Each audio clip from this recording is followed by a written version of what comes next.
আদবওয়ালা জিন্দেগির বড় দাম।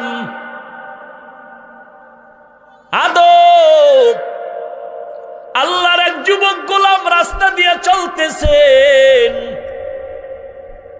গুনাহগার নেকামলওয়ালা না, প্রতিদিন মদের আড্ডাখানায় যায়। আজকেও যাচ্ছে, হঠাৎ করে রাস্তার মাঝে একটা কাগজ পড়ে দেখলো। কাগজটা হাতে নিয়ে দেখলো আরবি লেখা। ঠোঁটে চুমা খাইয়া বাড়িতে গিয়ে কাগজটা হেফাজতে রেখে আবার মদের আড্ডাখানায় গেল। ওই জামানার কুতুবুল আলম হাসান বসরি রহমাতুল্লাহ আলাইহি